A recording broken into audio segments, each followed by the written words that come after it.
Assalamualaikum warahmatullahi wabarakatuh. Alhamdulillahirabbil alamin wa bihi nasta'in ala umurid dunya waddin. Wassalatu wassalamu ala asrofil anbiya'i wal mursalin sayyidina wa maulana Muhammadin sallallahu alaihi wasallam. Amma ba'. Pertama, marilah kita panjatkan puji syukur kita atas kehadirat Allah Subhanahu wa taala, yang mana atas nikmat dan karunia-Nya kepada kita dapat merasakan nikmatnya hingga saat ini.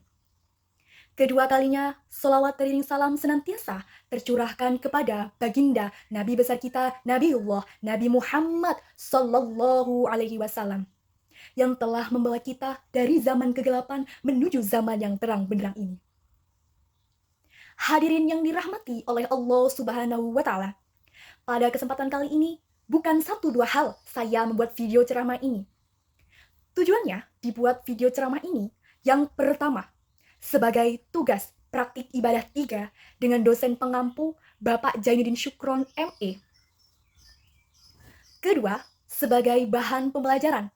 Dan yang terakhir adalah sebagai pengingat untuk teman-teman saya atas ceramah yang saya sampaikan.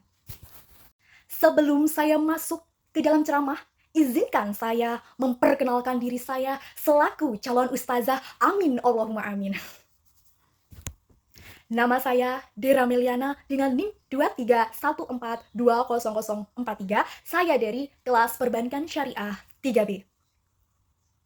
Hadirin yang dirahmati oleh Allah Subhanahu wa Ta'ala, pada kesempatan kali ini saya akan membawakan sebuah tema, yaitu zina. Kita pasti setuju jika kondisi moral generasi muda bangsa ini semakin hari semakin merosot. Banyak sekali remaja yang terjerumus ke dalam pergaulan bebas, sehingga dosa zina pun tak dapat dihindari. Kemajuan zaman di masa sekarang justru bagai buah si malakama. Tontonan pornografi, cerita pornografi bisa diakses setiap kalangan, bahkan anak di bawah umur. Hal ini justru bisa menyebabkan perbuatan zina semakin merajalela. Jika di masa lalu anak muda merasa malu berpacaran di jalan umum, berpegangan tangan, apalagi bergandengan tangan, maka lain cerita di zaman sekarang. Para remaja dengan bangga saling mengumbar kemesraan, dan zina pun tak terelakkan. Para remaja zaman sekarang bahkan sudah tidak malu saling berciuman di muka umum, seolah hubungan seperti itu biasa. Padahal dalam ajaran agama Islam jelas dilarang. Bahkan sesuatu yang mendekati zina saja sudah tidak boleh didekati. Allah Subhanahu wa Ta'ala berfirman dalam surat Al-Isra ayat 32 yang berbunyi, Bismillahirrahmanirrahim. Wala taqrabuz zina innahu kana fahisyatan wa sa'a sabila.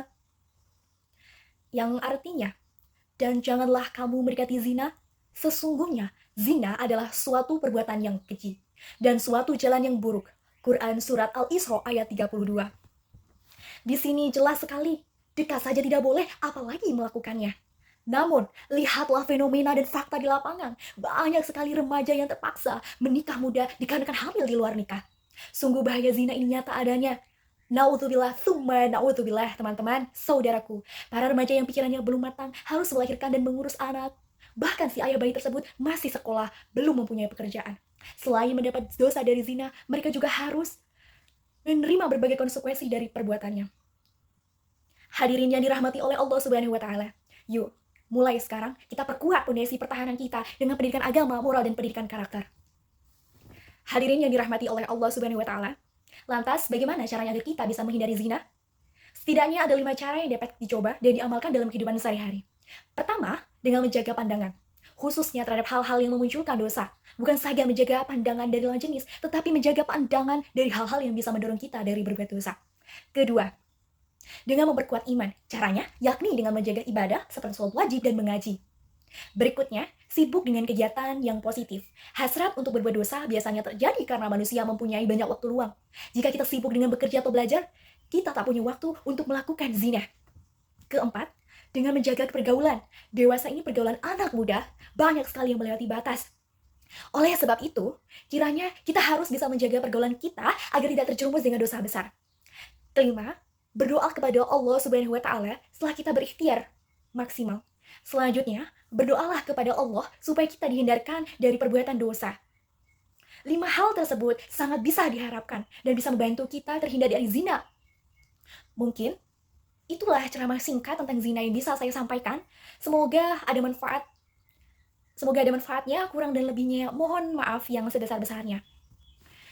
Billahi taufiq wal hidayah. Assalamualaikum warahmatullahi wabarakatuh.